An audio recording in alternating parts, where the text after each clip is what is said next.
प्रेमानंद जी के सत्संग कलयुग में अपने कर्मों पर नजर कैसे रखें।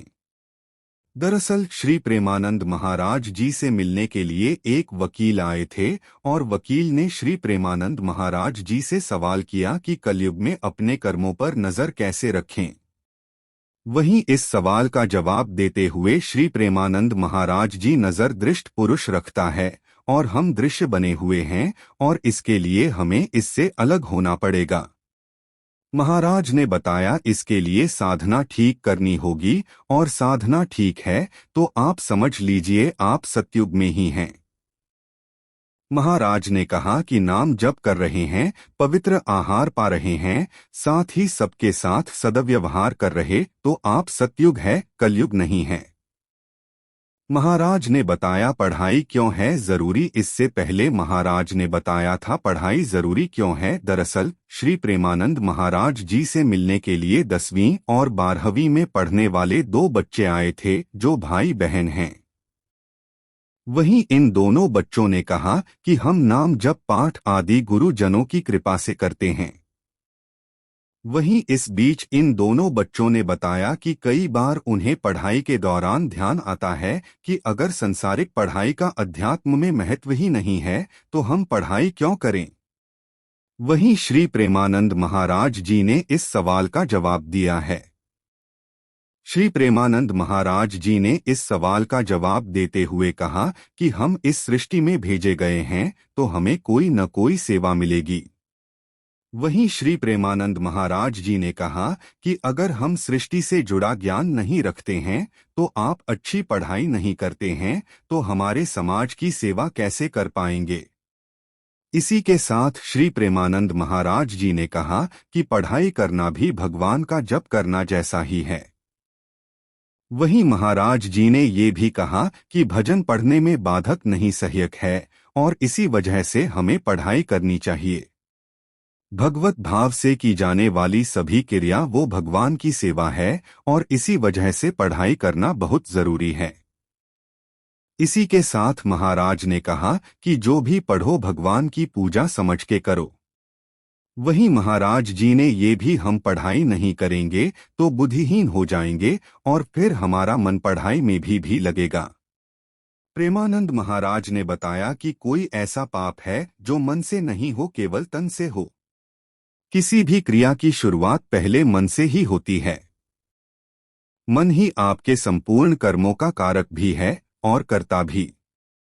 ऐसे में मानसिक कर्म भी कर्मों की श्रेणी में ही आते हैं और यदि मानसिक कर्म भी कर्म है तो इसके फल भी है।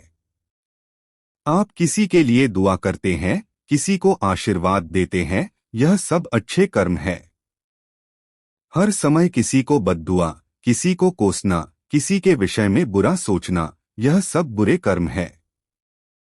अब कोई व्यक्ति सदैव मन से बुरा सोचे, चाहे वह कर कुछ न पाए, तो क्या आपकी नजरों में वह एक अच्छा इंसान है क्या?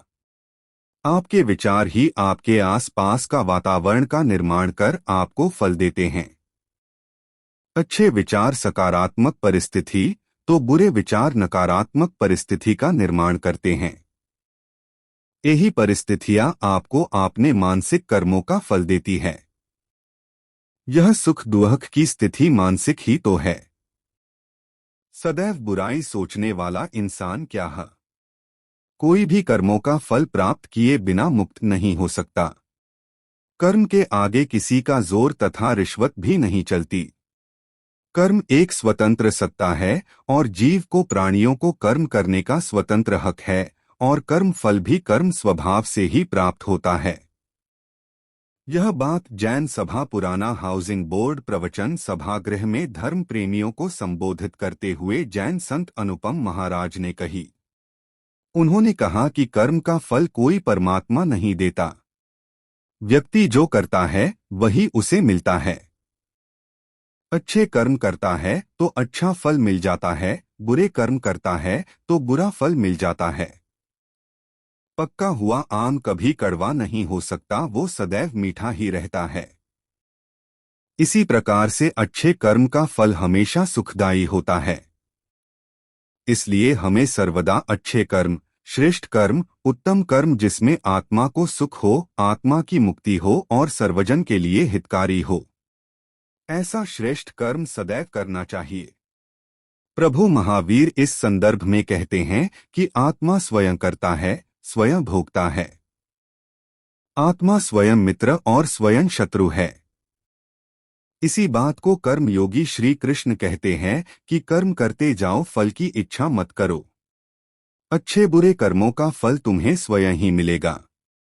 इसी बात को भगवान बुद्ध कहते हैं कि अच्छे कर्मों का परिणाम अच्छा ही होता है और बुरे कर्मों का परिणाम बुरा ही होता है।